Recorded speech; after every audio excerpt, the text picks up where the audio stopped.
नमो नमः। आज हम शब्द रूप के अंतर्गत अध्ययन करेंगे हलंत शब्दों का। यस्य शब्दस्य अन्ते हल अर्थात व्यंजन वर्णा भवति सह शब्द हलंत शब्द मन्यते।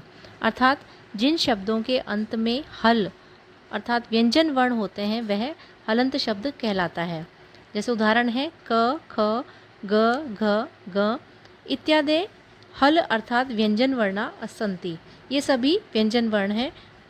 अतः येषां शब्दानाम् अन्ते एते वर्णा भवन्ति ते हलन्त शब्दा भवन्ति। इसलिए जिन शब्दों के अंत में ये वर्ण होते हैं अर्थात व्यंजन वर्ण होते हैं उन्हें हलंत शब्द कहते हैं। जैसे कुछ उदाहरण है जगत, तत्, विद्वस्, चक्षुष इत्यादि है। ये सभी हलंत शब्द हैं।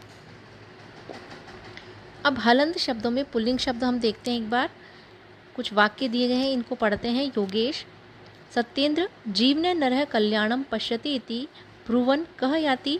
सत्येंद्र कश्चन विद्वान् एव। योगेश भो विद्वन् तिष्ठतु तिष्ठतु श्रूयताम्। विद्वान् अयि गच्छन्तं मां किं प्रष्टुम् इच्छसि भवान्। योगेश क्षम्यताम् जीवने कीदृश व्यवहार भवेत् यं विद्वांस अपि प्रशंसतु। विद्वान् श्रूयताम् आत्मनः प्रतिकूलानि परेषां न समाचरेत् आत्मना उद्भरेत आत्मनं मानो ही महतां धनम श्रीमन इत्येव समुचितः व्यवहारः। ये सभी जो हमने शब्द देखे जिनमें अंडरलाइन शब्द हैं वे सभी हलंत पुल्लिंग शब्द हैं। इनके अंत में व्यंजन वर्णों का प्रयोग किया गया है। अब हम आगे देखते हैं सर्वनाम शब्द। संस्कृत में सर्वनाम शब्द जैसे हम जानते हैं कि संज्ञा के स्थान पर जो शब्द प्रयोग किया जाता है उन्हें सर्वनाम शब्द कहा जाता है। तो संस्कृत के प्रमुख सर्वनाम शब्द हैं यद, तद, इदम, अस्मद और युष्मद। ये सभी हलंत सर्वनाम शब्द कहलाते हैं। जैसे पुल्लिंग में हम प्रयोग करते हैं स, तौ, ते, वह, वे दोनों, वे सब। स्त्रीलिंग में सा, ते, ताहा, वह, वे दोनों, वे सब। और नपुंसकलिंग में तत्, ते, तानि, वह, वे दोनों और वे सब। तो ये सभी हलंत सर्वनाम शब्द कहलाते हैं। अब हलंत सर्वनाम शब्दों में अस्मद और युष्म शब्दों का इन दोनों शब्दों का प्रयोग एक बार हम वाक्यों में देखते हैं। वंदना श्रीमन किम अहम अंतः आगच्छानि। प्रधानाचार्य आम आगम्यताम आस्यताम। वंदना धन्यवाद श्रीमन इदं मम प्रार्थना पत्रम। प्रधानाचार्य तव किम नाम। वंदना श्रीमन मम नाम वंदना पितुः नाम च श्रीधर्मेन्द्रः। प्रधानाचार्य त्वम् अत्र किमर्थं प्रवेशम् इच्छसि। वंदना अत्र संस्कृत माध्यमेन पठितुम् इच्छामि। तो यहाँ जितने भी अंडरलाइन वर्ड हैं वो सभी अस्मद और युष्म शब्द के सर्वनाम शब्दों का यहाँ प्रयोग किया गया है।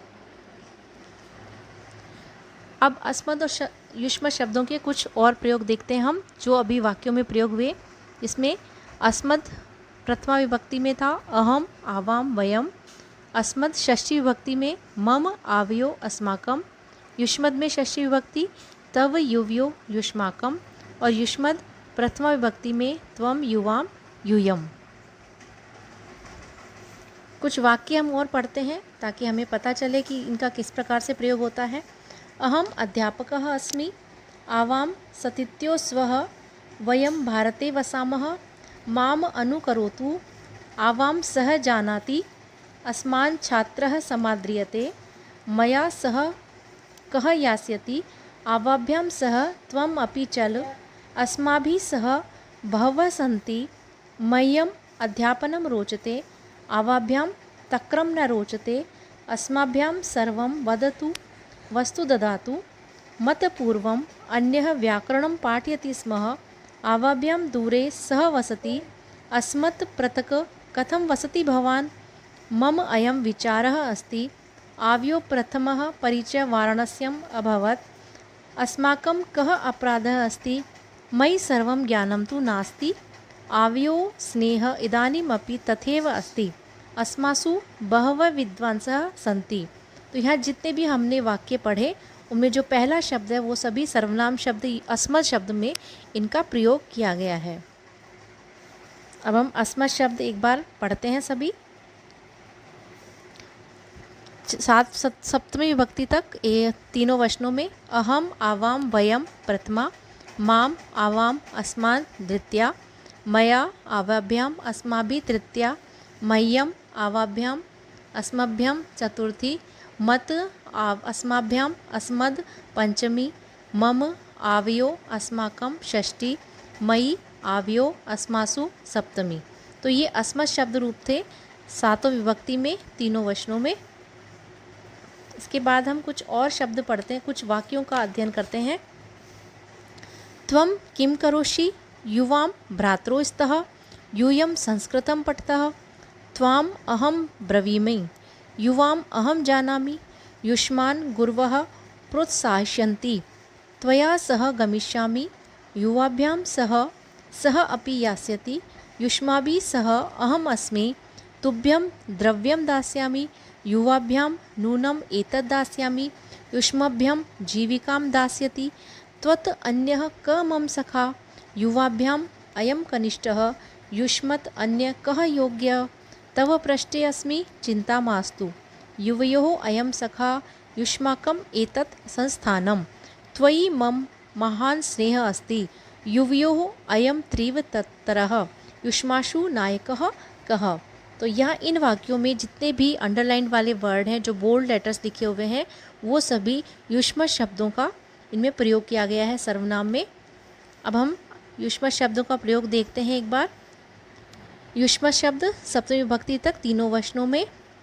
त्वं युवां यूयं प्रथमा, त्वां युवां युष्मान् द्वितीया, त्वया युवाभ्यां युष्माभिः तृतीया, तुभ्यं युवाभ्यां युष्मभ्यं चतुर्थी, त्वत् युवाभ्यां युष्मत् पंचमी, तव युवयो युष्माकं षष्ठी, त्वयि युवयो युष्मासु सप्तमी। तो ये सारे सातों विभक्ति में अस्मद और युष्मत् शब्द आज हमने पढ़े। अब अभ्यास कार्य में सबसे पहले अस्मत् शब्द रूपों को वाक्य में पूरा करना है। अब यहाँ आपको ये देखकर कौन सा करता है उसके तरह से आपको ये फिल करने हैं इसमें। अस्मत् शब्द का अवशिष्ट रूपाणी लिखत, मतलब यहाँ जो आपको एक वचन दिया गया है उसका द्विवचन और बहुवचन रूप आपको इसमें भरना है।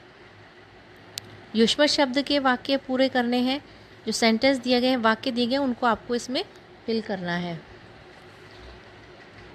यहाँ आपको युष्मत् शब्द इसके रूप आपको इसके लिखने हैं। अब कुछ ध्यान देने योग्य बातें हैं हलंत सर्वनाम शब्दों के बारे में, कि जितने भी हमने सर्वनाम शब्द आज पढ़े हैं, सर्वनाम शब्दों में संबोधन जो रूप होता है, जो और रूपों में चलता है, वो सर्वनाम शब्दों में संबोधन रूप नहीं होता है। ये हमेशा याद रखना चाहिए। सर्व, इदम, यद, तद, युष्मद् और अस्मद् इत्यादि सर्वनाम शब्दानाम रूपाणि त्रिषु लिंगेषु भवन्ति। इन सभी के जो सर्वनाम शब्दों का प्रयोग संज्ञा के स्थान पर या संज्ञा के विशेषण के रूप में होता है, और अस्मद और युष्मत् शब्दों के रूप तीनों लिंगों में समान रूप से इनके चलते हैं, जिसमें कोई परिवर्तन नहीं होता है। धन्यवाद।